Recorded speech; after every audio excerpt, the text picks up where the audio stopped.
guys, how are you all doing? This video is about how to get an express entry point with a Canadian job offer. Now, not all job offers are equal in the eyes of the express entry system. Now, here is what you need to know when calculating your CRS score. Before I go into detail, my name is Oluwatife Salami Aposedi.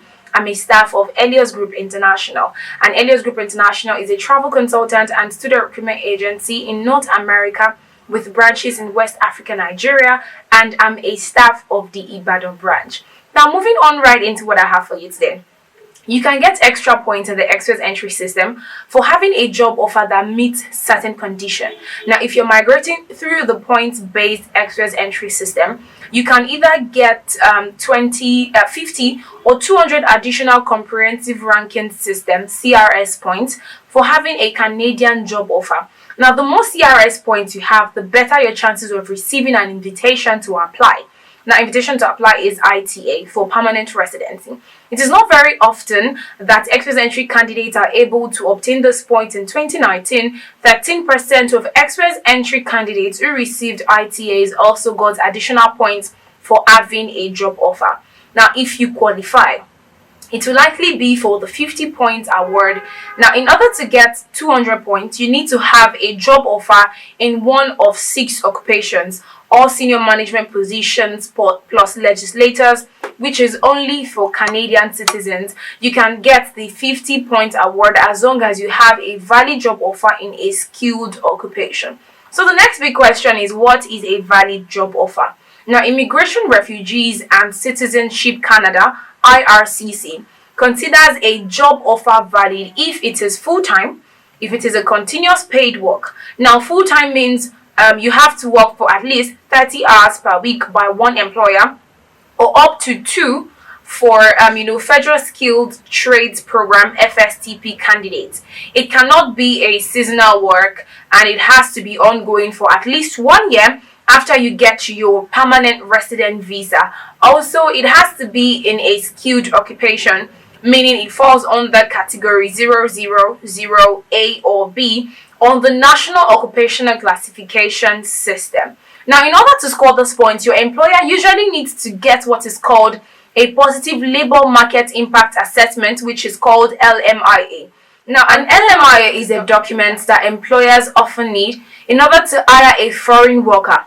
It is meant to prove that there will not be any negative impact on the Canadian job market if the company hires a foreign worker. However, there are certain occupations that are LMIA exempt.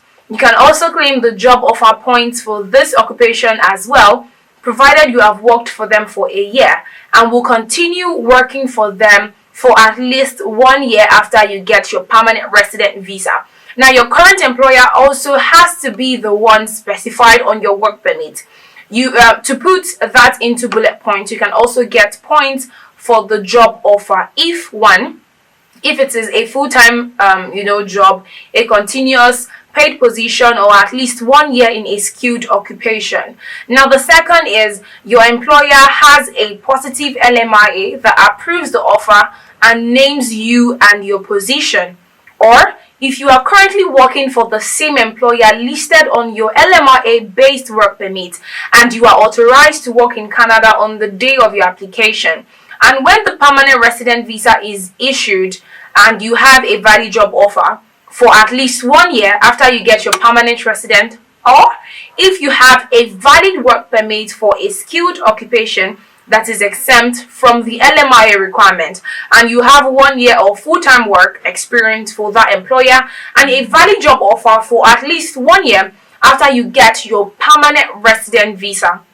Now, the most important criteria, which most people miss, is that in order to get the CRS score, your job offer needs to be supported by an LMIA or BLMIA exempt. You cannot get a job offer point if you're working in Canada or an open work permit, such as post-graduation work permit, which is known as PGWP, and your employer has not done an LMIA. Although, an open work permit can help you get points for having Canadian work experience, or possibly make you eligible for a provincial nominee program, PNP, it does not allow you to get the 50 or 200 points award that is specifically for a job offer. Now, if you want the points for the job offer, your employer should get an LMIA. Now, furthermore, the immigration officer reviewing your file must be convinced that you can actually do the job you have been offered. If you're working in a regulated occupation, IRCC will also review whether you will likely qualify, for a licensed or certified by a regulatory body in Canada. Now, provinces and territories are responsible for designating certification requirements. The Canadian government website has information on the licensing and regulatory requirements for specific professions. Alternatively, you can contact the relevant body in the province or territory where you plan to settle to ask questions about licensing and certification. Now, all you need to do, to know whether you are eligible or to, make inquiry is to contact us at www.eliosgoldenheritage.com/register, or you can come to our office at number 29 Adebajo Street, Kongi, New Bodija Estate, Ibadan. Or you can call any of the numbers that has been sliding on the screen. They are all our account officers, staff of Elios Group International, both home and abroad. So contact any one of them to know more and to also determine your eligibility. Okay, so till I see you in the next video, or till you eventually make your inquiries, stay safe.